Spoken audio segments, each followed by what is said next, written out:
West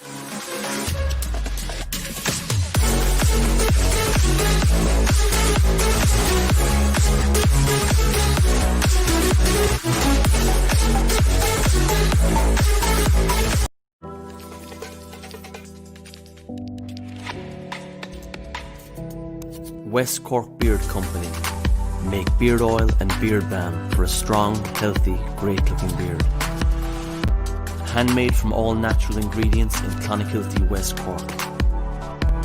Check out their YouTube channel for beard care tips and advice, or catch them online at westcorkbeardcompany.ie. Good evening, everyone, and welcome to the Same Old Arsenal Team Talk. It's the international break, which means there's no Arsenal. You all enjoyed watching England last night and didn't fall asleep too much, but we are going to be talking about Arsenal yet again. There is a lot that's happened the last couple of weeks, and let's hope... I'd rather watch paint dry. I know, mate, I know. I don't think it was too bad in the second half last night, Claude, but there we go.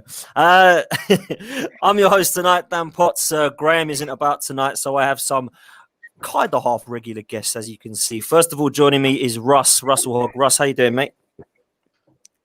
Yeah, very well, thanks, Dan. Thanks for inviting me on. A little bit nervous, as this is my first live one of these. So, yeah, be gentle with me, please. Oh man, you'll take to like a Dr. Water, as you always do. Also joining me is regular on the Same Old Arsenal Team Talk. It is Manny. Manny, how you doing, bro? I'm good, man. Enjoying myself on a lousy Friday night, dude. But yeah, all is well with me, man. Good to hear it. And joining us, he's back. It's Claude. How you doing, Claudie?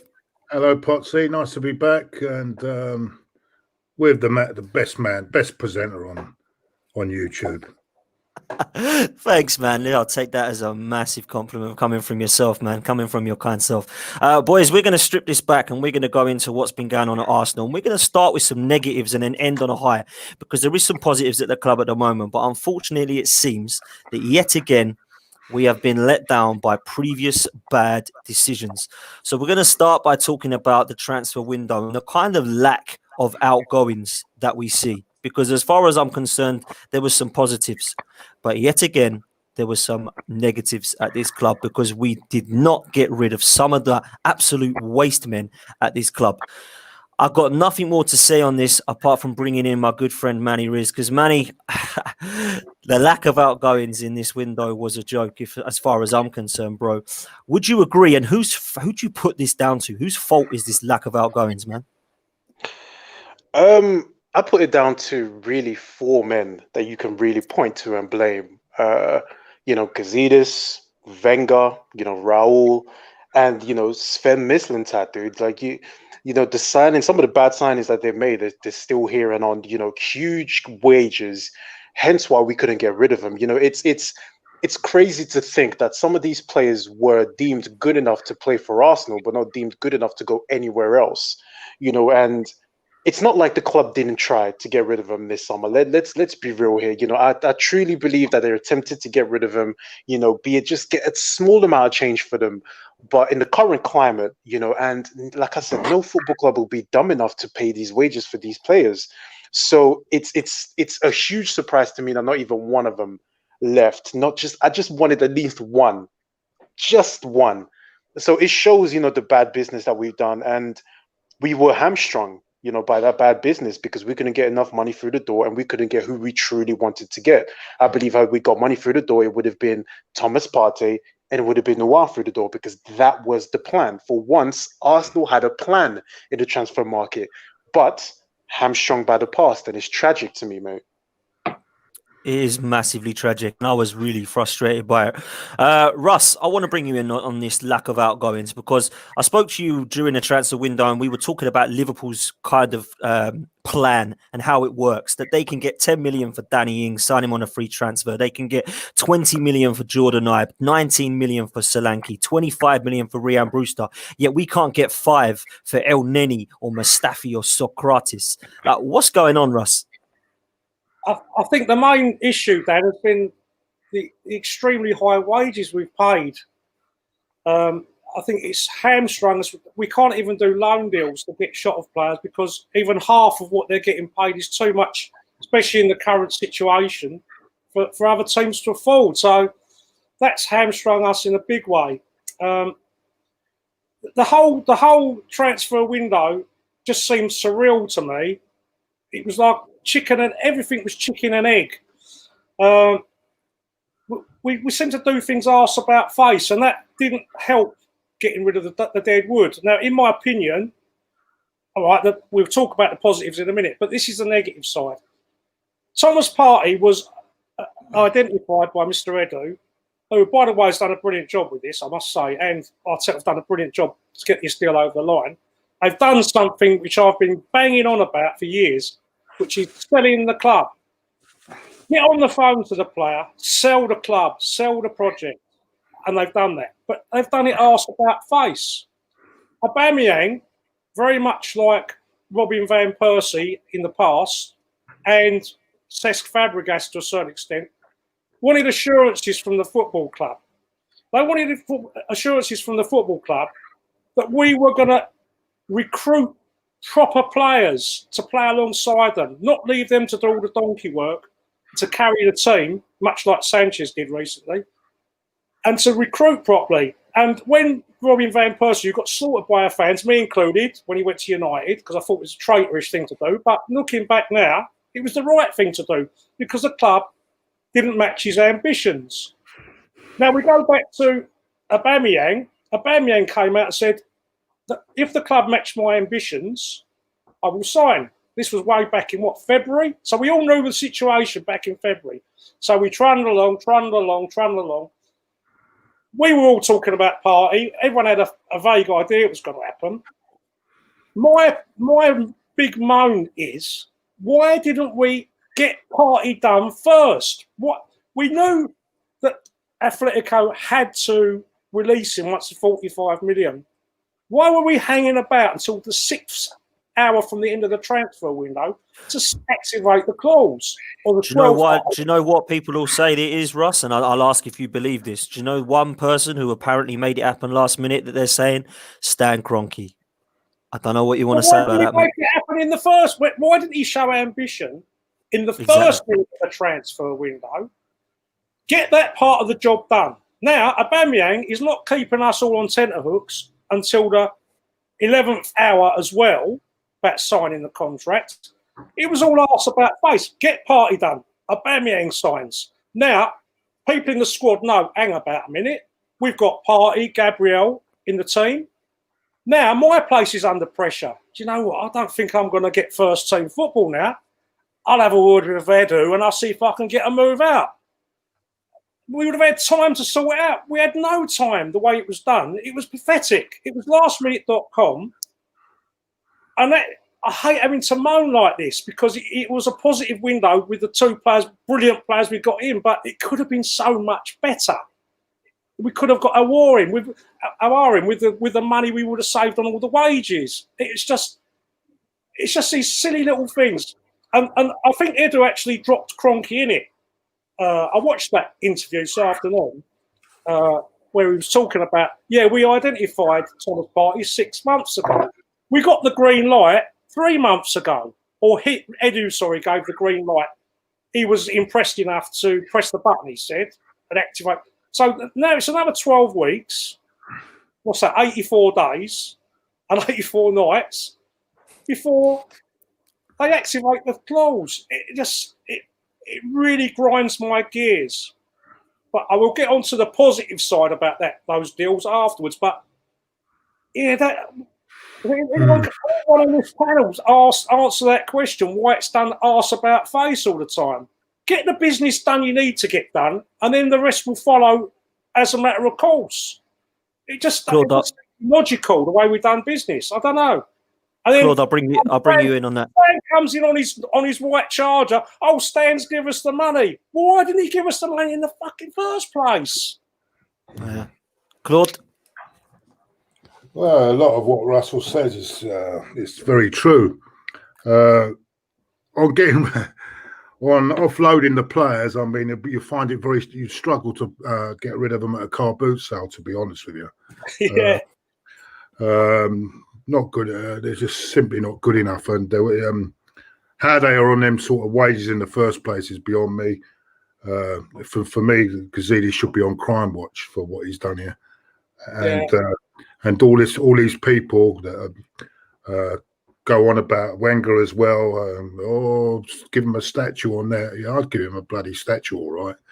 You know what I'm saying? Absolutely fucking no. It's ridiculous, mate. I'm sorry. He's part of it.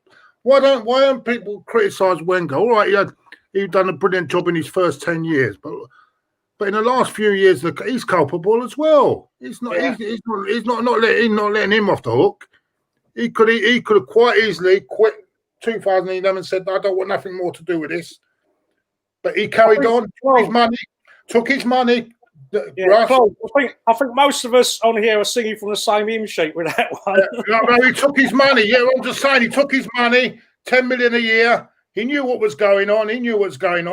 It's all right now. I would love to see this book he's going to bring out. I hope in this book that he mentions the Deadwood section on the book. I would like to see that bit in the book. You know what I'm saying? The Deadwood section. He's brought to this football club. Scalacci, all this crap. Andres Santos, Socrates, Kolasinac. Jesus Christ. There's a list of them, isn't there, really? If you go on. You could go on all night. Almunia. Jesus Christ. I mean, don't get me started on that. I mean, you could go all day on it. I think the only way that deal was done with Partey is because I think Lawrence Emmanuel had Kroenke at gunpoint. I think that's the only reason that got done. You know what I'm saying? You know, I mean, our friend in Los Angeles, by the way, if anyone doesn't know. But you know, what I'm saying it's a joke. I mean, what that release clause, all right, was there. How long was that release clause there for? Forever. And we're waiting to 2 minutes to 11 to complete the fucking deal. What's going on here? What's going on? Oh, what? Are you telling me, right? And I'm not being funny. There's not enough money. We just about got enough money to get the party deal done. Absolute rubbish. Look, what owners do, right? Owners don't put their own money. What they do, all owners, and that includes Roman, they loan the money into the club, and then they get that money back, don't they? Right. There is no reason why Kroenke can add that sort of money.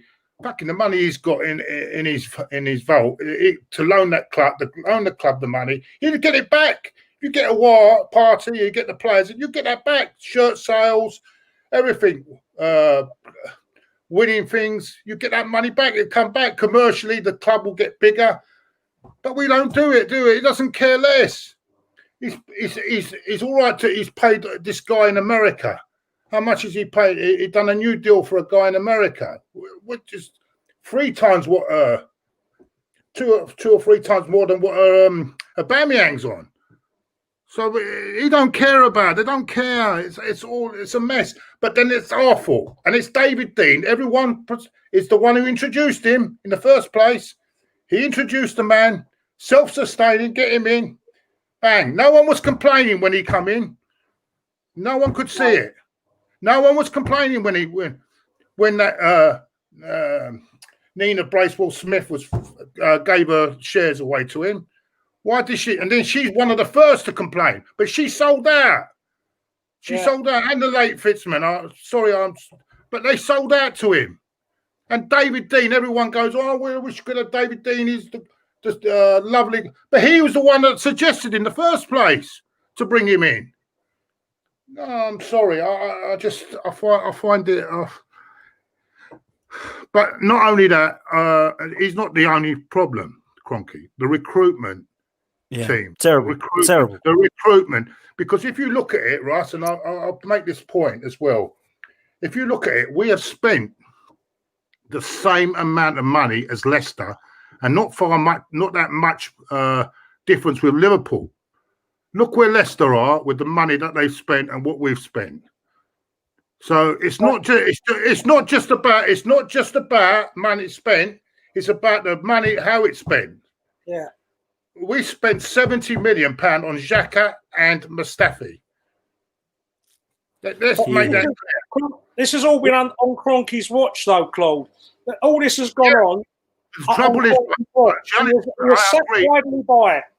I agree, Russ. But the problem is, and when you get an owner in, right? When you get an owner, whoever comes in as an owner, most of them, they're clueless on football.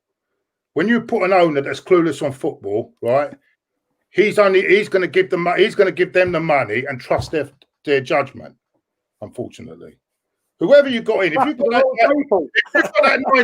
you've got that Nigerian, for example, that they're all talking about, Dangote, if he knows nothing about football, he's going to do the same as Kroenke, because he's going to give them the money and then they're going to spend it on rubbish, and everyone is going to say, well, what you've got to say is, it's like me going to my old man saying, can I have 500 quid? And then I go and spend it on rubbish. Who's at fault here? Yeah. Do you know what I'm saying? Do you understand what I'm saying? Russ? Yeah, but the thing is, Claude, all these people that have wasted money, Wenger, Gazidis, Raul, if you say he's wasted money as well, they've all been employed by Kroenke. He had the chance to fire them. He had the chance to fire Wenger on several occasions and didn't. He let him carry on doing his own thing, running the club like a eventually he got rid of Gazidis, didn't he? Eventually they got rid of him. And that was his son intervening, because maybe his son knew a little bit more. But they got rid of Gazidis. And then they got this Raul, everyone excited about it. And he nicked, I don't know what's happened with him. I don't know what happened. But he had his agents, didn't he? He had his special agents. So he got players that the agents pushed on him. Yeah, the whole thing, Claude, with Raul. The whole thing with Raul was we went from Wenger, who would not deal with an agent one bit. No super agent would not deal with them, was not interested in them. And then we went from that to only dealing with super agents. We went from one extreme to the other. Yeah, exactly. And neither was right and neither was wrong. It's somewhere in the middle. Was right. Yeah, you've got to get the right agent as well, because some agents are they'll give you get this man off. I'll give you a cut if you can get this man off my into your club. I'll bung you an extra few quid, and that's it. I mean, look at the deal. It's 72 million for Pepe. Come on, let's be honest, mate. There's been a couple of suspect ones. It's probably about 40 to 50 million. Ones. Mustafi was another suspect one. Everyone else was being quoted 20, 25 million for Mustafi, and for some reason we're paid 35. Yeah, and it rolls on and on and on and on, and then that's what happens. So what I'm trying to say is, whatever owner you get in, we need an owner that actually knows what's going on and knows about the game, knows players as well. There are owners like that, but very few, and that's when you have to trust the recruitment, because at the end of the day, when you're spending money like we've spent, right? Look at Leicester. They go out. They go out. They get Ndidi for next to nothing, right? Who else is an example? Castagna. Yeah, exactly. Taylorman. Yeah, exactly. And where were we when Kante was available for Leicester? Well, we went for Xhaka. We went for Xhaka instead. No, not then. Before when he was available for Leicester. Where was Wenger looking there? Oh, he looks good. Well, I can you never noticed him.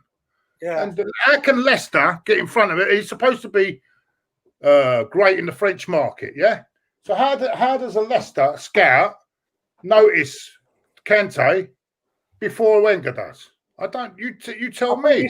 I think it's pretty obvious, Claude, that Wenger took his eye off the ball. Yeah, and that's it. Took his eye off the ball. He got lazy. And because of what has happened in the past, people just let it go. But the thing is, someone in the chat here made a brilliant point. I think it's why not sentiment. He said that sentimentality has no place in business and football. I think he put something to that effect. It's so true. At the end of the day, Arsenal Football Club are always telling us we're a self-sustaining model, we're a business. Well, when you run a business, you can't have sentiment. And when you had all this sentimentality over Wenger, we can't sell him, we went unbeaten with him, we can't do this. He was failing as a manager. He was failing his remit to get us into the Champions League. He was failing his remit to make us compete with Bayern Munich, who we got thrashed by on numerous occasions, etc. Case in point, renewing Nicholas Bentner's contract? What's that all about? Why did he renew Nicholas Bentner's contract and gave him a big deal, and then we couldn't get rid of him? It's a roll on there. There was many mistakes, many mistakes. Manny, I just want to bring you in because I just butt in for 1 second, Dan. Quickly, Russ, because I want to get moved on. Richard Butter just put on here. I love Richard, but the best window for years, and you think we've been relegated. Well, we're talking about the negative things first. So we end on a positive. So be patient, Richard. Things will look good in a minute. Things will be happy. Exactly. Oh, best. He says it's the best window. I say it's an average window. Oh, hold on, eh? I say it's an average window. Yeah, but see, this is what's wrong with this fucking fan base. Excuse my language, and this gets on my fucking nerves. They settle for mediocrity. That's our expectations have gone that low. That's what they've done to us. They've done down our expectations. So low. The great window would have been if we got a war and another bloody centre half in, instead of wasting our time on the other guy that now they don't think he's good enough. That would have been our best window. But they go on about sorry, Richard, but I'm sorry. I mean, it's not negative. It's not a bad window, but don't come here and say it's the greatest window ever, because it ain't. Manny, I've got to bring you in, man, because Russ and Claude have been going at it. We're talking about the previous regime here. I don't want to keep bringing up Arsene Wenger because he has gone and we need to move on from it. But you can see Russ and Claude's point, Manny, in terms of Wenger and Gazidis. You've already touched on it. We're still paying for their mistakes in terms of the lack of outgoings, mate, ain't we? 100%. 100%, man. Case in point, these were players that they said were good enough, and you look at the wages that they were on, and you compare to some of the signings that we've made, in the last year or so, and you compare it to, the Socrates and, the Xhakas and the Kolasinaks and, these people, they're on huge wages, huge wages. I wish football was so simple as, just saying, yep, we want this guy and we're going to pay him his wages. It's not good enough. At the end of the day, these aren't players that are good enough in the first place. So to have them at your football club at the money that they're on is criminal. It is criminal. And it has cost us. It's cost us because we couldn't get rid of them, quick enough. And we settled for loan deals where we got measly pennies at the club because it was better than nothing. We settled for having 3 casualties of war leave the club as opposed to genuine players to leave this club that would have made us so much better and that would have given us breathing space to breathe in, wages wise. But it is what it is. At the end of the day, we're complaining about it because every single one of them are still here. Every single one of them, still earning a wage. And what really gets to me is that if you really want to play football, because no footballer will settle with, just sitting on the bench and earning a wage. No real footballer anyway. If you really want to play football, there are opportunities for you to play football. I look at Mkhitaryan as case in point. He was on ridiculously high wages, almost 200 grand a week. He went to Roma. We found a deal with his agent that was quick and smooth. If you want to believe what you want to believe, it was quick and smooth. He's gone to Roma now, and it's not an issue. We terminated his contract. There was no problem. But there seems to be a problem with all the other Deadwood we have here because they are happy to just sit and earn a wage. That's the mentality that we still have here because the mentality is still there with these players. They are happy to sit and they are happy to earn a wage. If you really want to play football, there are opportunities there. These guys don't want to play football because Arsenal became a retirement home. It became a retirement home. There was no pressure to win football matches. There was no pressure to win FA Cups. There was no pressure to do anything.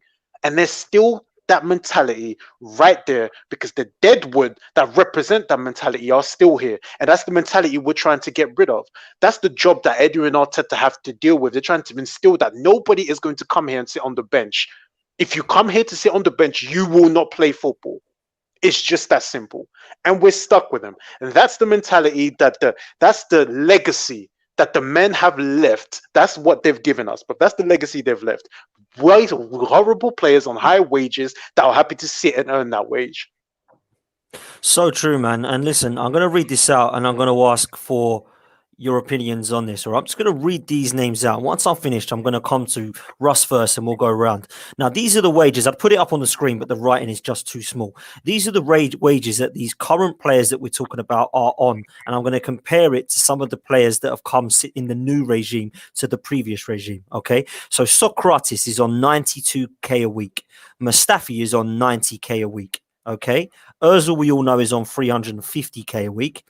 We've got players like Lacazette, who's on 182k a week. Oh.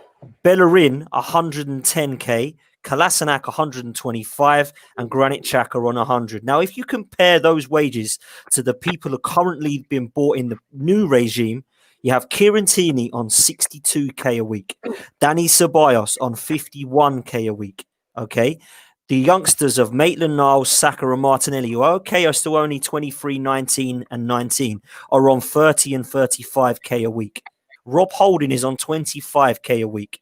You've got players like Nicola Pepe, who's come in on a lot more, and David Luiz on a lot more, but Bernd Leno's on 100k a week.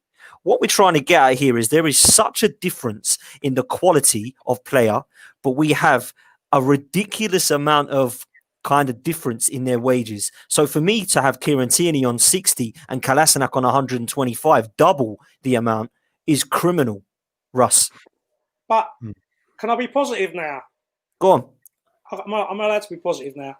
That's a positive for me. Is that we are starting to negotiate Precisely. with players and existing youth players on sensible money. That should allow us to stretch our budget further when the real quality player comes up, the A-list player, the game-changing player like Thomas Partey. And someone just put in the comments there about the Deadwood are all gone in 8 months. Anyway, hallelujah! That is the most positive thing we cannot wait. Because they are holding us back so much. So I want to get back to being positive again. This is something that I see from Edu's interview today, that they seem to be working more hand in hand rather than against each other or for their own personal agendas, like I believe Raul was and like I believe Gazidis was. So, and I prefer this structure as well. And I was never comfortable with this head coach manager.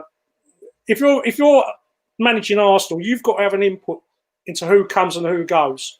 How can you have a coach who's held at gunpoint when results are bad, who can't pick his own players? That's nonsense to me.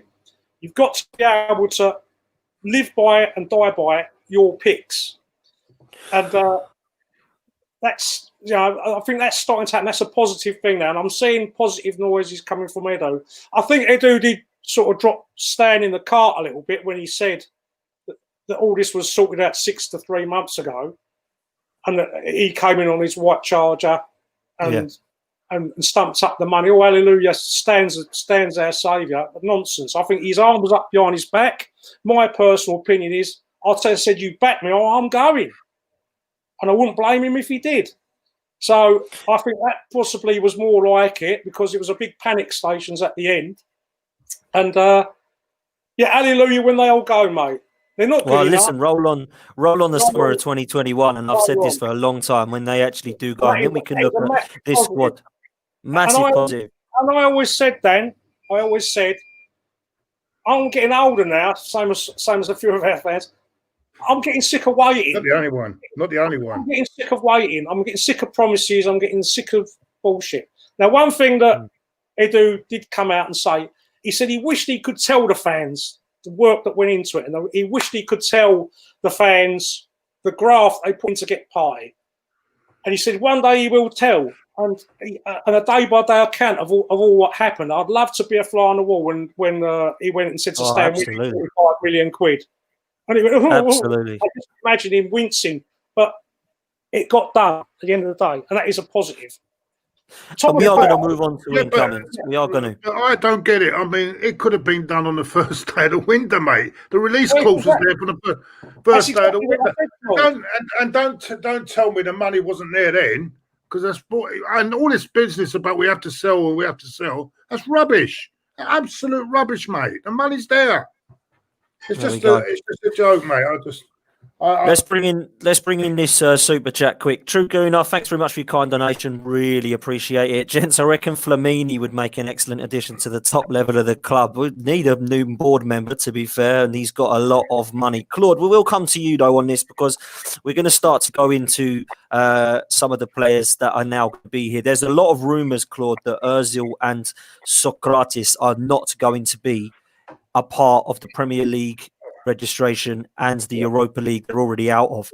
Well, we're going to have two players stuck there on no wages, just stuck there. So roll on 21, mate. Roll on 2021. Well, the thing is, what I would do now is, because you're going to have to pay him anyway, just give him the money, get him out the door, get him off the training ground, because it's not good. He's running around and I could see him jogging and laughing, right? It's not good. That's not good. But just get him out the training ground. Give him the money, because you're going to have to pay him anyway. Whatever you look at it, that money's going to have to be given to him one way or the other. Stuff the money, because stick him the money, give him the money, let him go, because we're going to have to pay him anyway at the end of the day, because he's not moving. So get him out of the club, and that's it. And I don't know how long is Socrates? I mean, how long is Socrates? Same. Socrates and Ozil both the same, and Mustafi. Another one, just rip his contract and try and negotiate it and rip his contract up and let him go. Well, it's no good having players sitting around in training. If they're sitting around in training, right? They come into training knowing then they're not going to be playing. It's not good. It's not good. It's not good at all. Get him out of the club. Let him go home, play Fortnite, whatever he wants to do. Or start the GoFund page for Gunnosaurus. Whatever he wants to do, you know what I'm saying? I don't know. Let him do that, go home and do all that. And that's the way I would look at it. And then that way, get him out of the club, Let's start again. Let's get players that want to play for this football club and at a reasonable wage. Absolutely. I could not agree more, Claude. I could not agree more. Manny, this is your chance to shine. There is a huge warning coming your way in the chat for all these Mesut Ozil lovers, because this is not going to be pretty if you like Mesut Ozil. Manny, I'm going to give the floor to you, man. This Ozil situation, this PR stunt, this Gunnosaurus Rex, I'm going to let you rip it up and strip it back, mate, because I know you've got a lot to say on this gentleman. Yeah, I'm gonna be quick with this so we can move on to more positive things, because there are some positive things to talk about. But it's funny that we make a signing as crucial as Thomas Partey, and the PR machine that is Mesut Ozil decides to come out and did this. If you can't see it for what it was, then I don't know what to tell you. You cannot tell me that this guy sat there and went, you know what, I really care about Gunnosaurus. I really care about this Arsenal mascot. It was a PR move to show up the club. And there's one thing that the club messed up, right? In the art of war, or if you listen to battle rap, if you listen to anything as such, if you have to explain yourself, you've lost. So what Mesut Ozil did, he made the club have to explain their decision. And by doing that, the club is made to look weak.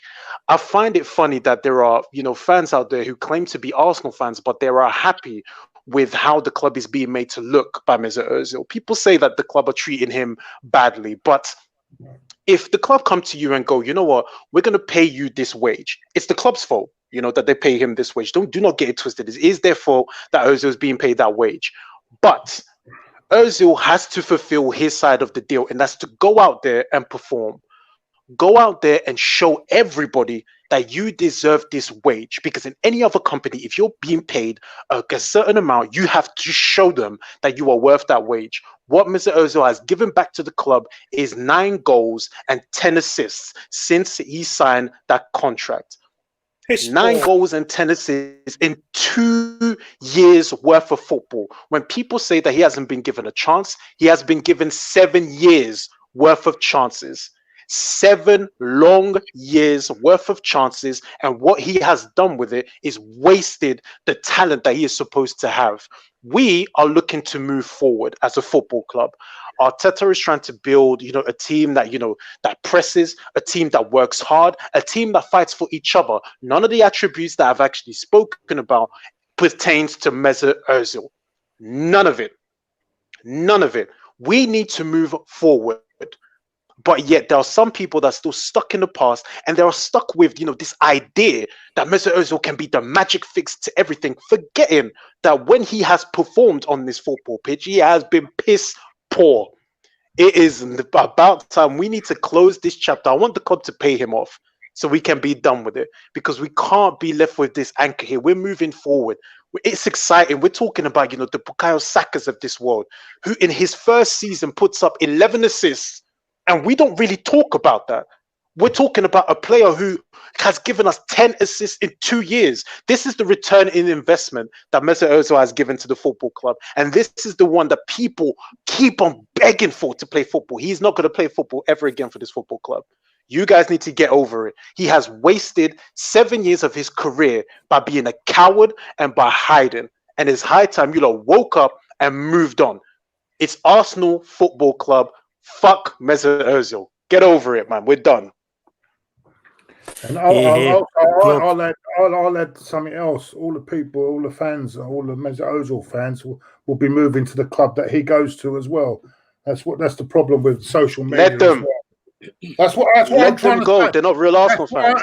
That's what I'm trying to say. There's a lot of that on social media that they're just one player and they just stick to him and they let them go. And it's, as I said, pay. The only way you're going to sort this out is pay him off, get him out the door, home, and that's it. Thank you very much for your 7 years. Bye-bye, and that's it. Let's go. Does anyone think that, because Ozil when he first came was very, very good, does anyone think that he was fed bullshit and lies and it pissed him off and he thought, I'm not going to carry this team? Yeah. I'm going to put myself out. Do you think he might have been lied to, like Sanchez was lied to? Like, I'll tell you what. Don't want to interrupt. I'll tell you one thing. He was mollycoddled by Wenger too much. Yes, he was. And that is the problem, the biggest problem. Mollycoddled him as well, because we know there is a player there. There was a player there. Fantastic. We know there was a player. There was a player there. But something happened. I don't know what it was. He came here. I just don't think.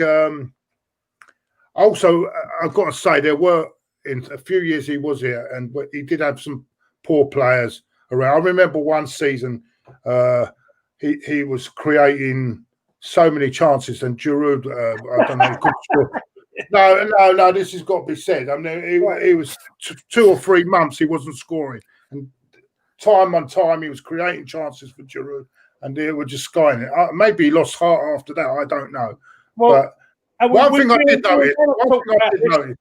Me and Dan have talked about it. That was the year that Leicester won the league when Giroud's goals dried up, I think, weren't it, Dan? That's when Wenger refused in January to go and get a bloody striker to finish these chances off and just let it go. And that year we should have won that. We should have won the title that year. We should have won the title. Yeah, I think he was sulking. I think he was sulking from that time on, because he was told lies. I'm sure he was. And I noticed after that a lot as well in games, in the big games away from home. For some reason, he didn't feel. I don't know what it was, but he wasn't comfortable. But there was games where it was absolutely magical. When we played Chelsea at home, he was magical. I tell you when he was really great, when he was playing with Santi Cazorla and when he played with Alexis Sanchez. There was that players. Exactly, and there we go. There goes There goes what I'm trying to say. That's why I brought the point up. He's that type of player, right? That he. How can I say it? He needs those sort of players around him to get the best out of him. Yeah. If you put like people like Granit Xhaka and things like that around him, he ain't going to do them. It's not much, but there's no excuse though. And as I said, towards the end, he just gave up.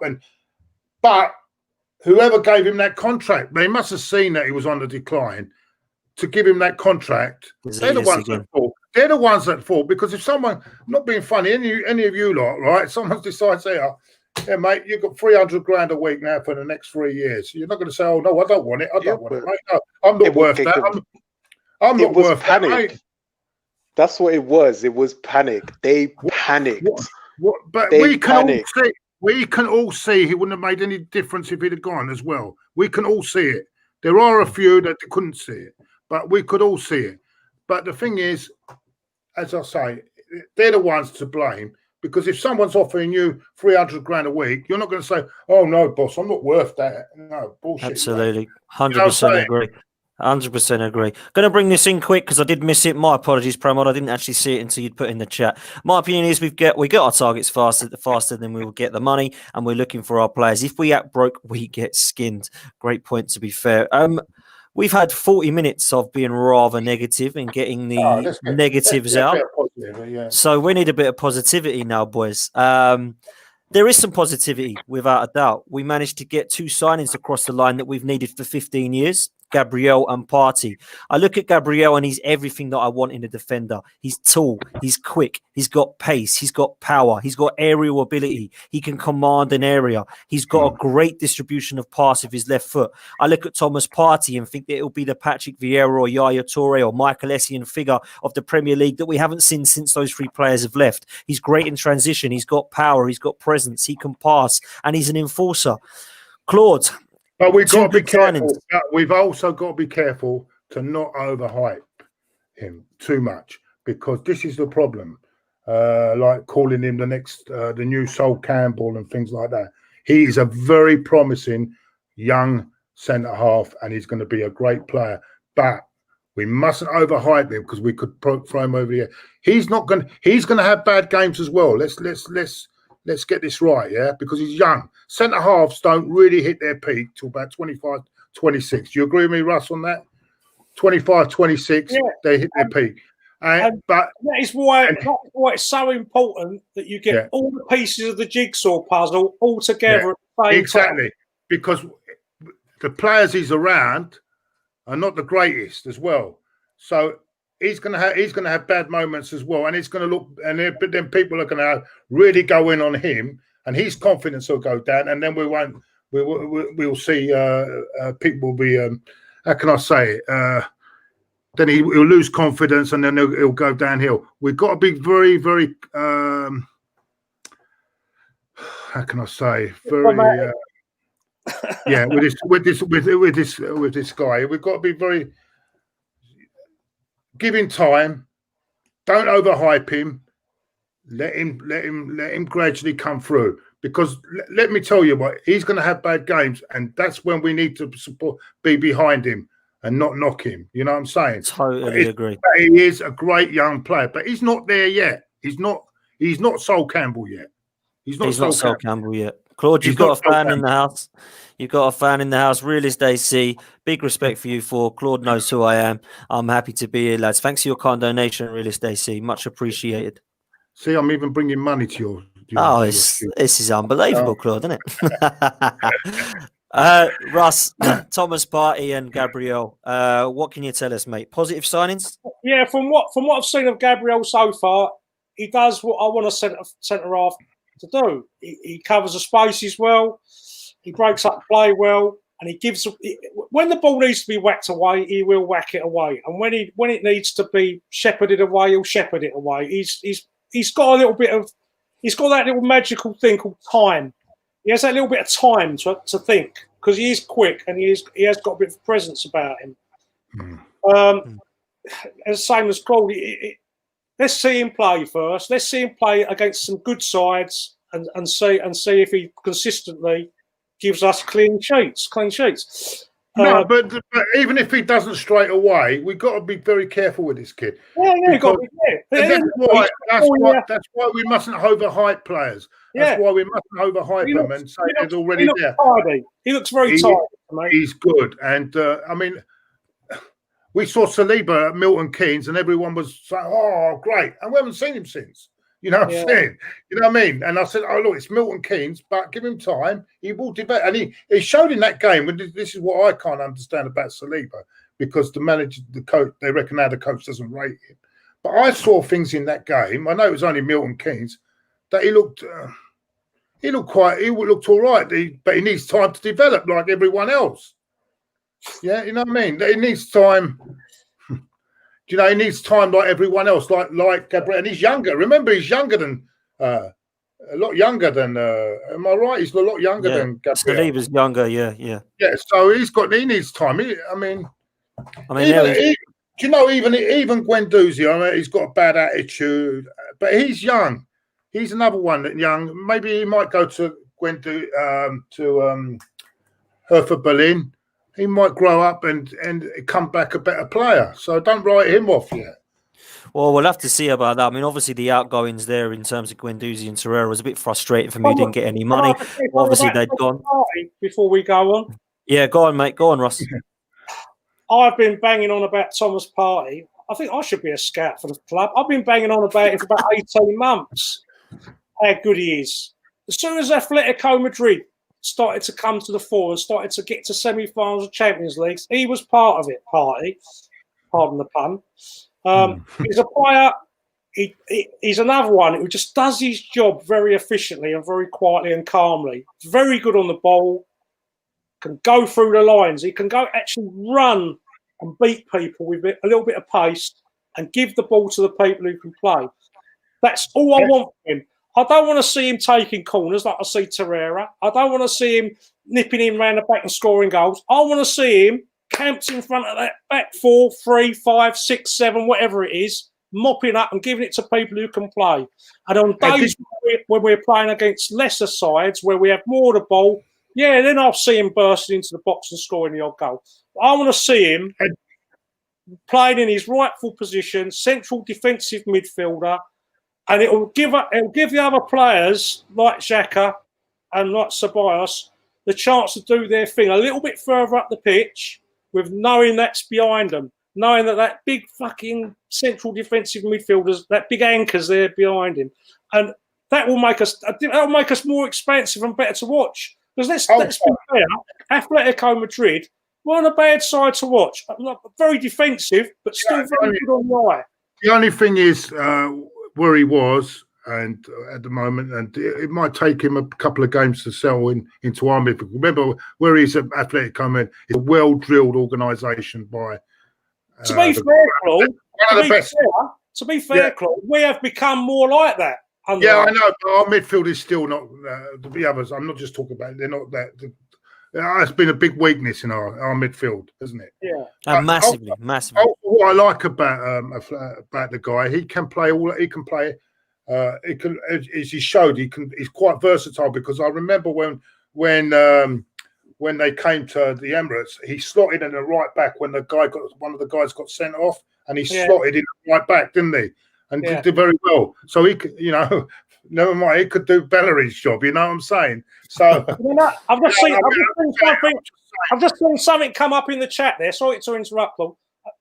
Someone just put there, I think Partey should go straight in. Of course he's got to go straight in the team. He's a marquee signing. That's what we buy marquee signings for. We don't. Oh, let's put him on the bench and see how he goes. No, he is a marquee signing. He is a top player. He improves us instantly. He goes straight in our team. Totally agree. The way we carry on now with our new players, I wouldn't be surprised if he did start on the bench. I won't do that to us. I hope Arteta won't do that to us. I'll tell you, I wouldn't be surprised if that happened. But we'll see. I do, because he's come back from a long trip as well. Remember, I think he's in a long trip, and I don't think he gets back till the Thursday or Friday morning. He'll certainly be a starter without a doubt. He needs to play. He may not start. He may not start. I don't know, because he's coming back from Africa, and isn't he? He's got a game in Africa about a couple of days, 3 days before flight and everything. He probably might just turn up. But over the course of the season, he'll be a massive player, a massive signing for us without a doubt. Manny, let's get your opinions on our transfer window's incomings, mate. Partey, Gabriel, Willian, and Ceballos. Oh man, we've managed to fix our spine somewhat, or at least the spine that's going to be there for the next, 3 or 4 years. Gabriel, like Claude says, give him the time to grow. You know what? I'm actually, kind of glad that there are no fans in the stadium at the minute, so that these young players can actually grow before fans come back. You know what I mean? Without the pressure of, Great point. booing and things like that. So they got the opportunity to grow and to learn the language and, to be around their teammates and their surroundings. So Gabriel, for me, is a defender that we haven't had in so long, in the sense that he is not going to run away from the physical battle. If you want to get past Gabriel, you've got to go around him. He's a big lump. He's a big unit. You've got to go around this guy. He's not going to back away from the challenge. He's aggressive. He gets his head to things, quick, pacey. I love the way he looks. We just need to give him time to grow. Thomas Partey. This is the best midfield signing we're going to make in the Emirates era, period. That's my belief. His attributes are what we are lacking, but I don't think he's going to be that central defensive midfielder that Russ is talking about. He's a lot more than that. The guy can dribble. He's got a shot on him. Go back and watch. There was a clip that I saw of him, when Atletico came to the Emirates, where, he just ran through our midfield, left Ramsey for dead completely, popped it off to Griezmann. That's what Thomas Partey can bring. And when you're playing against these teams that, that sit deep and in a low block, having somebody like Thomas Partey who can dribble and who can get to that edge of that area is going to be crucial for breaking down those teams. So Thomas Partey is a lot more than just a central defensive midfielder. I wouldn't be surprised if in certain games it would be, Xhaka that starts a bit deeper than Thomas Partey. Do you know what I mean? Don't be surprised by that. He goes straight into the team against City. That he has to, and that's a huge signing, and I'm super excited to see what he brings, because his attributes we've been lacking, mate. So I can't wait for it. Cannot wait for it. I'm totally with you, man, and I'm so excited by this sign, and I think it's a fantastic piece of business. But is it clear to see now, boys, that we had some form of plan, whether it was last minute, whether it was whatever? We kind of had our targets marked from Arteta and Edu. They knew they wanted Partey. They knew they wanted Hassan, which unfortunately we didn't get. They knew we wanted Gabriel. They knew we wanted Willian. They wanted Ceballos back. They managed to get 4 out of the 5, Russ. So is that better now without Raul being in bed with agents and trying to sign Thiago Silva and Coutinho? Yeah, we did want to go down that road of buying everyone's old retiring cast-offs. What about Willian? Well, coming to that, he's the exception, isn't he? He's the exception, but he's still a very fit boy, Willian. His biometrics are very, very good. And he's probably got the same sort of fitness levels as a 25, 26-year-old, so I'm led to believe. So he does dip in and out of games. He's one of them players who gets stuck out wide sometimes, and I think sometimes he's more effective playing a bit more central or inside rather than being tucked out on the wing. He hasn't got the pace he used to have when he was 23, 24. I think you can see that. But the rest of it, I was talking about this earlier. I would give us, because of the lack of movement of Deadwood, I would give us a 6.5 out of 10 for the win. I'd agree with that, Claude. Yeah, I said 6.5. I said about 6. I would go 6 out of 10. I think Partey's safe. So it would have been less if Partey never come in. But he's a fantastic signing. But I'm over the moon with that. You laugh and joke, but the night before there was people really going mad, weren't they? There was. Yeah, there was. If Partey didn't come in, there would have been an absolute meltdown. So that really saved the day in a way, because it is a great signing. I worry about. My worry is now if we go back now, we get Partey now. We go back to a 4 at the back, but is it a bit of are we going to be a bit of a liability with 4 at the back with David Luiz? Well, this is a great question, actually, and it's one I was going to ask you all, because I actually believe David Luiz is a nightmare as a back 4, Claude, personally. Well, he should have been sent off against Sheffield United. Yeah. This is the thing that keeps coming into his game. I mean, I don't know what he was doing there. He's pulled his shirt. Luckily, that referee, probably needs to go to Specsavers, never noticed it. But you know what I'm saying? He was through it. You can see he pulled his shirt back. If the thing is, what that guy did, if he'd gone down when he was pulling his shirt back, like Lamela did, right? And everyone criticises Lamela for doing that, but sometimes with the standard of these referees, you've got to do these things. If you'd have gone down, we would have been in trouble, mate, because that's a red card, and so was the red. I thought that was a red card on Aubameyang as well. I thought that was a red card as well. I don't know how he got away. Someone just put in the chat about Thomas Partey being more than just a CDM. Yeah, he is. He's a player that can play box to box. He can play the holding role. Would you say it's another Vieira? Would you say it's another Vieira, sort of that type? No, because they're two different players. They're two different players in different eras. Eras. Yeah. The fitness levels of teams when Patrick played is completely different now. Every team we play against now are super fit. Everyone is super fit. Everyone's caught up on the fitness. So he was this extra special because of his. You say about the fitness is a lot good, but you say that the way those defending, and I've seen in the first couple of weeks of the Premier League. I can't believe it, especially Liverpool on Saturday. Oh, it is quite unbelievable. It gives us a bit of a chance, doesn't it? Let's be honest. It gives us a valid point and Claude made a valid point about Thomas Partey being more than a box-to-box player. But when we're playing four at the back and he's got to be the third man, the one who plugs all the holes, that is when he's got to be disciplined, and that's what I like about him because he is a disciplined player. If he is playing in front of a two central defensive men setup, he will sit. And when we're playing three at the back, he will bomb on. Yeah, he's not. He ain't just going to sit there like a plank. If we're playing someone like Brighton, he's going to try and get forward and open things up. You might find it straight. Very calm, very composed, and very athletic. He's one hell of a player. He's what we've been crying out for donkey's years. Let's be honest, since Silva left, since Gilberto Silva left, since Patrick left, we've been crying. How many years have we been moaning about getting this type of player in? Now we've got one. Hallelujah and amen. We've got time.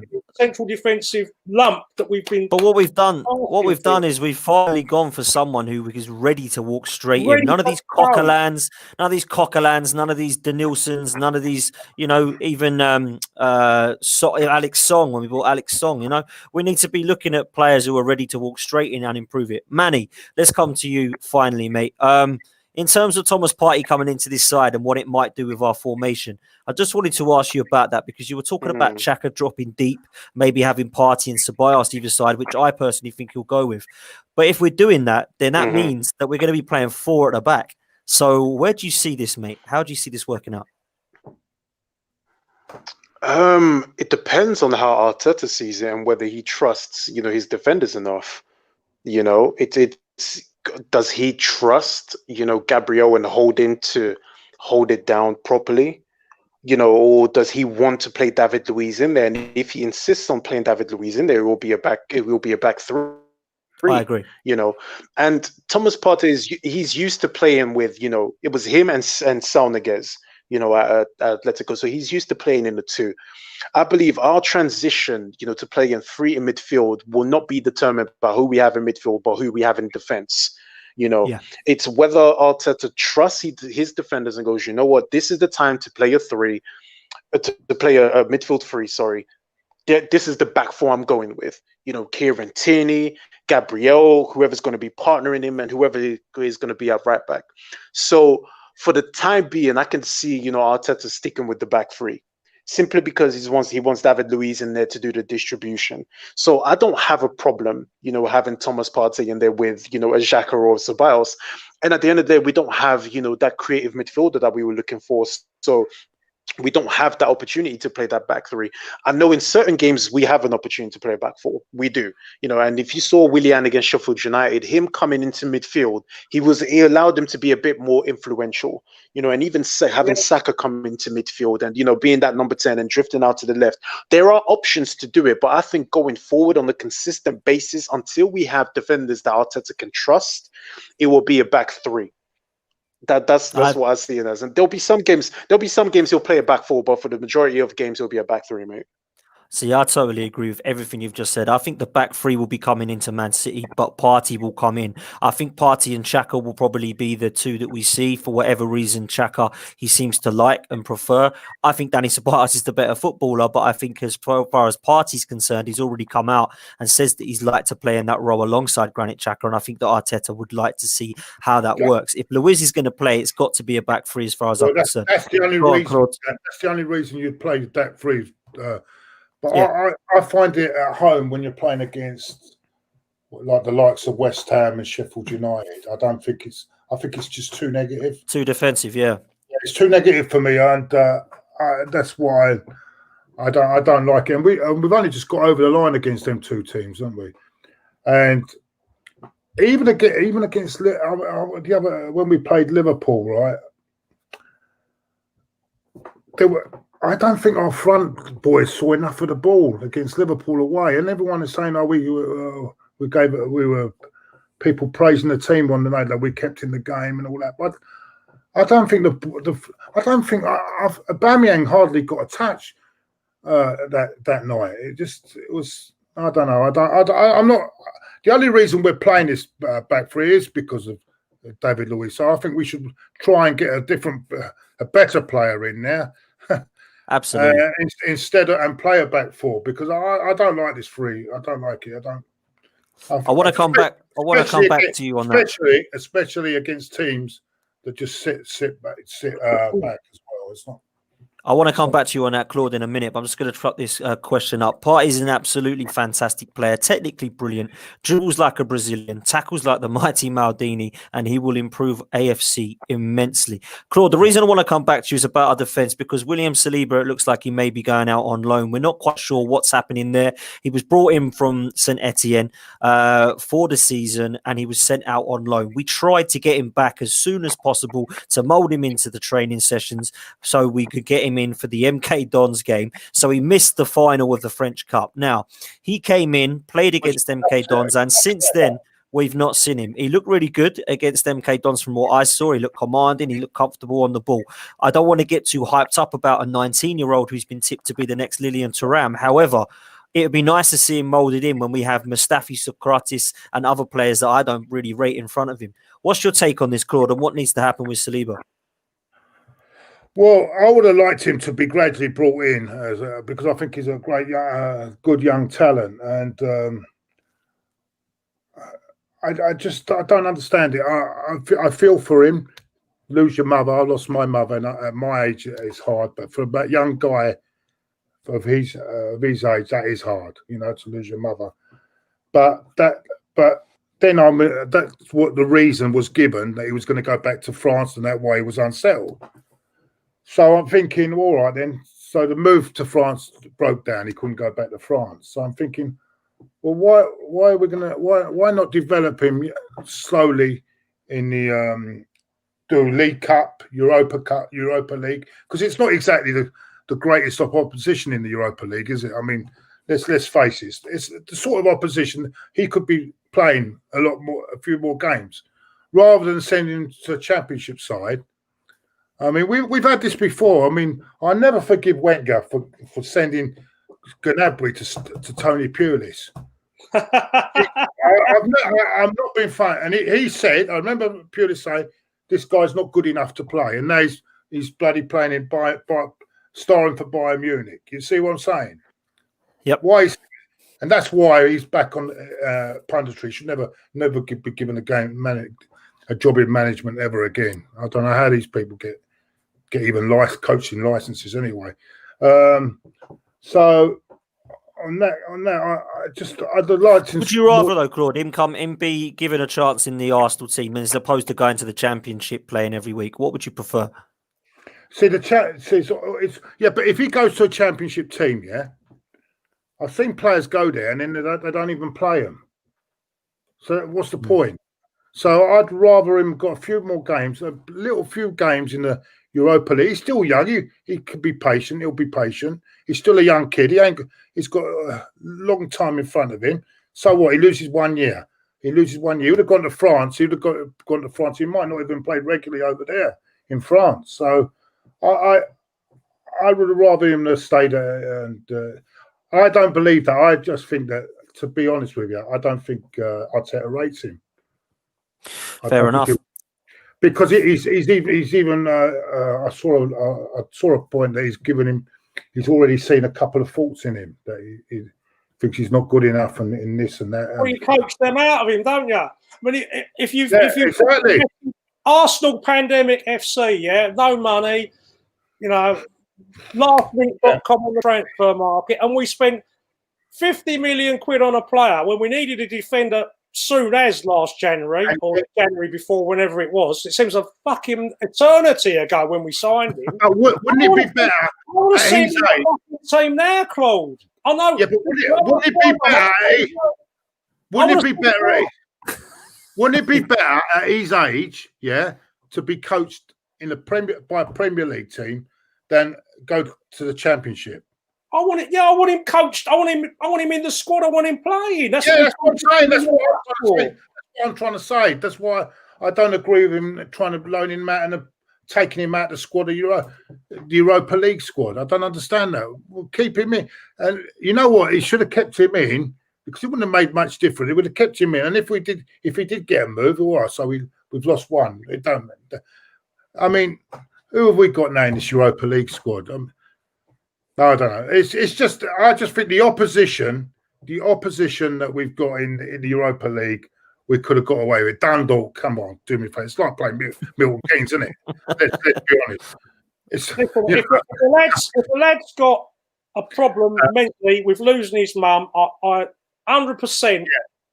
I 100% sympathise. Yeah, but he's not going back to France, is he? Though, so that's the point. If he was going back to France, I say great, but if he's got that point and he's got those issues, wouldn't it be better to be around the players that he's been with all this time? Exactly. I agree with that. This is a big family. Come into the family. We'll be your family. That's why I can't understand Arteta's decision on that. But then I'm not allowed to criticise Arteta. I've got to, and I mean, am I missing something here? He's a member of our squad, is he, Saliba? Mm-hmm. He hasn't been. Has he been named in our squads for anything, or has he not been named? At the moment, he's an Arsenal player until he goes on loan. Yeah. So has he been named in our Europa squad? No, he's taken him out of that. In the Premier League, he has, but the Europa League, he's taken him out of it. Apparently, he's taken him out of the Europa League squad. I think he's going to just play him in the Premier League then. Premier League squad's not announced till the 20th of October, so he could still. Oh, well, there we go. So he could still be out of that as well then. They're trying to offload him to the Championship. They're trying to get him to the Championship. That's what I'm trying to say. I would rather him stay and be around people that he's players that he knows while he's going through a bit of grieving with his mum. But I don't know. I don't know. We got to move on. I'm trying to say I'm not one of these people that want saying Arteta. I want Arteta to succeed, but I'm going to also criticise when I don't think he's doing something wrong. Absolutely. That's where I am. Absolutely. I'm not like judges that think we're going to win the fucking league, and already thinking we're going to win the league now because, and say he's the greatest manager of all time already. Do you know what I'm saying? You have to be real sometimes. This is as you say, I don't like this process nonsense. It does my head in. But you know what I mean. Forgive my ignorance here because I'm a bit dumbfounded by the Saliba thing. Has Arteta actually said that he's going to shift him out on loan, or was it just a rumor coming out? We don't know. We don't know. We don't know what's happened yet. There's been links to it, mate. That's all there is. There's links at the moment. It failed. The French move failed. Yeah. Apparently, he's quite upset he didn't play in the French Cup final. Yeah, he is. Yeah. And he should. And he wanted to play in that, but Arsenal didn't allow it. And I don't know why. Because if he was going through with what he's going with his mum, Arsenal should have given him that compassion, a bit being compassionate with him on that. But I don't know. Perhaps what they'll do then. Fan as well, wasn't he? The lad's an Arsenal apparently fan. So. Apparently he's an Arsenal fan. We see him in the stadium at Watford, Claude, if you remember. Yeah. When we went to Watford, he was sitting about 4 rows in front of me. So perhaps what will happen is he might take some time out in France and he'll be moulded back into the side. Let's see what happens. We've got to move on from Saliba. We've got to move on from Saliba. We've got to move on from Saliba. Dan, you can't go to France now. It's winter shut. What are you talking about? No. As in to get some home time. Not move for a move. Just go home for a few weeks. Come back when you're ready. Take your time. Yeah. See what I mean? We're all talking about money and how strapped we are for cash. You know, we've invested £50 million, all right, probably £12.5 million a year over 4 years or whatever. Yeah. It's still a lot of money. It is a lot of money. I was really looking forward to seeing this kid play. Yeah, I think we all are. I think we will. I think it's just going to take longer than we had originally hoped, which is a shame. Boys, we're coming to the end. Before we do, I just want a bit of an overview of promising future because there is some positives. We've got Saka and Martinelli on Lille's. We've got Aubameyang signed. We've got Tobias back into the club. We made some good signings. We've got a spine and we've got a manager and hopefully a guy who backs him in terms of our Edu that can take us forward. Manny, let's bring you in on this one. Before we go, why should Arsenal fans be positive about the immediate future, mate? We got a crop of youngsters that know how to play football, and they're being coached how to play football properly. We haven't had, two youngsters in Bukayo Saka and Martinelli that have excited us quite as much. Yeah. We have a manager, let me say that right. We have a manager in Arteta who understands what Arsenal Football Club is and who's not just the guy who's going to come in and leave. He understands what this football club means. He understands what it's going to take us forward. And he's already shown us that by winning us the FA Cup and by doing it in the manner that he did. We have, some new signings who will come in who will improve us, and that's something to look forward to. We have, Aubameyang, who is a player who could have gone anywhere.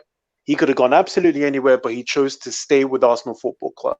And players want to play for Arsenal Football Club because of how Arteta and how Edu are treating them and how they're making them feel.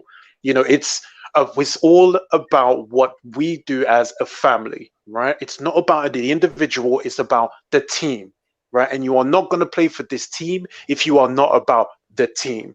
That's why you should be excited about what's going on. That's why nobody expected us to win an FA Cup, and look at the way we did it.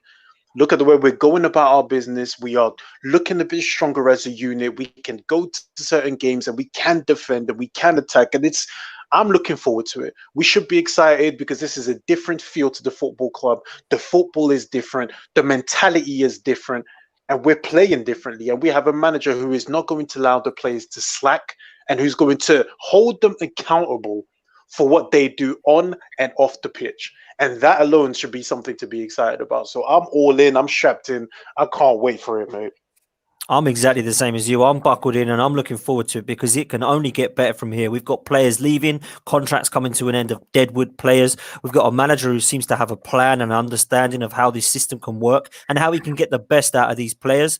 We've got Edu who's clearly backs him and there seems to be working with him. And that is what we have now. Two footballing men that know what it means to wear the shirt and win stuff for Arsenal that are making decisions and footballing decisions. So for me, there is some positives in players with the Sakas and Martinellis coming through, with the signings that we now have in the spine in Leno, Gabriel, Partey and Aubameyang, which will take time, but I believe that I have more faith in it than the Mustafis and Chakas of this world. So for me, there is a lot of positives to take. Russ, let's come to you on this one. Same as you, the spine of the team is so important, and that's been pretty much addressed now. That is so important. The goalkeeper's good. The new centre halves look good when they play together, and Partey is the jewel in the crown. Obviously, Aubameyang is Aubameyang. Aubameyang's a very underrated footballer as well, by the way. He's a fantastic striker, but he's actually a very, very tidy footballer as well. I'd like to see Aubameyang played more centrally. I'd like to have seen us buy a proper left winger, a ready-to-go one, not one that's coming through the youth or whatever, a proper one, not naming no names because the ones that I would want are probably beyond our purse strings. But other than that, I'm very, very positive. We've won a cup. We've won a charity shield. We've beaten Liverpool 3 times in 4 attempts. I'm positive. I'm very positive. I'd be even more positive if we had an owner who gave a fuck, but that is the way it is. He's just a collector of sporting franchises, and until someone comes in and takes that off him, buys it off him, we're stuck with that. There we I go. think we could help shift him, but that's a story for another day. That's another podcast. Yeah. Claude, I'm going to let you have the last say on this one, man. People are saying in the chat you've been negative, but what can we be positive about? It's not negative. I mean, there are positive signs like the Thomas Partey signing. I still think Russ said about the spine. To me, the spine is good as when the players are all at their peak. I don't think Leno is particularly, for me, is a weak, is a top class, is not well classed for me. And I do believe, I think the other keeper had more command of his box than Leno. He's a great shot saves and everything, but I still worry about when he's coming in. And the way he organises his back four is not as good as what Martinez was. I feel Bellerin for me is not. I think to me has one injury too many. I don't think is good enough in that position. But it's better. It's better than what it was maybe 12 months ago. Don't get me wrong, but other teams have got stronger as well. And until we get certain different we get a few more players, I think we'll be around sixth or seventh, around that area. I don't think we can afford to be out of the top four this year. That's what worries me. That we haven't bought enough to get into the top four. And if we're not in the top four again next year, what I'm worried about is that teams will keep getting stronger. And even if we're going to have to catch up. And that's what worries me. But I understand your optimism, but I'm not as optimistic as you all are. I'm sorry. I'm being real. I'm being real. I say it how I feel. I love my club to death, right? I love my club to death. There's an old saying called, ain't there? It's the hope that kills you. And that's the problem. And that's the problem. Because I remember a lot of people when we was going through when we beat Fulham. Was it last year? Was it last season when we beat? Was it last season? No, the season before 5-1. Yeah. When we beat Fulham, we got our Arsenal back. I remember that. So I'm one of these people that waits and sees before I make judgments, and I want to see how Arteta, because there's going to be a bad run, how he copes when there's a few bad results. How has he got the character to bounce back? That's when I will judge him, and that's when I will say, I really want him to succeed. But at this present moment, I'm not against or for him. I'm going to wait and see. I don't like to overhype anyone until I see that we are challenging the likes of Liverpool and getting closer to Liverpool and Manchester City. We'll see. But I'm sorry if I don't. If I know I'm going to get a lot of stick about this tonight, but I will say one thing: the Partey signing is a great signing. It is a great signing. Claude, it's all about opinions. No one's opinion's right. No one's opinion's wrong. It's your opinion. You haven't been on Twitter in the last year, mate. I get handed. Well, Twitter's Twitter, isn't it? Yeah, well, you ignore. But I will. I'm as I said. The biggest problem we've got is when we overhype things as well, and that's what I meant about Gabriel. Yeah, because he's not. It's going to be. We're expecting Sol Campbell next. If you're expecting Sol Campbell and we're going to challenge for the title, forget it, because that ain't going to happen. There No, we go. we're another Real we're still words. another 3 or 4 players away from challenging for the title. Absolutely. Oh, absolutely. And it's a work in progress. It took Klopp 5 years. I'm hoping it won't take Arteta as long as that, because I believe already he's shown And this is great why improvements. I understand Claude's frustration, because, as I said, Yeah, before, absolutely. the jigsaw puzzle. We've been there before. We've been there before us. Yeah. I heard it all before, and Yeah. I got slaughtered.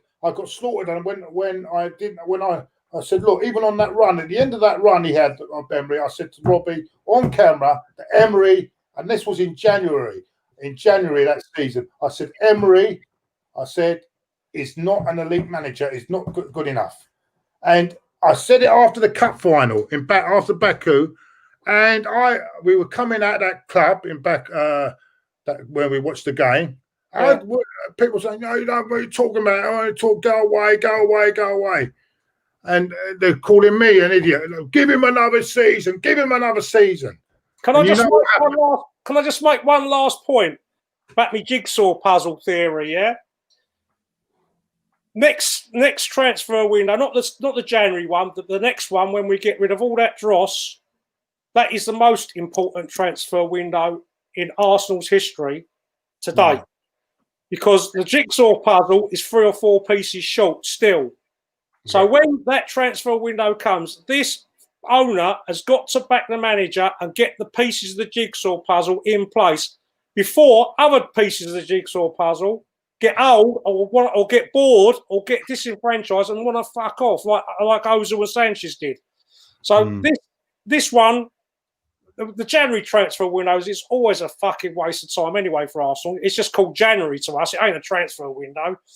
Or the 31st of January is the transfer window. That's it. The rest of it's a waste of time. But you know what gets me? When people like Bellerin, and he's still at the football club, said that Sanchez wanted to win too much. Yeah, I know. And these are the players we need to get out because they've got the wrong mentality. That mentality, Cole. After Anfield, people tend to lose.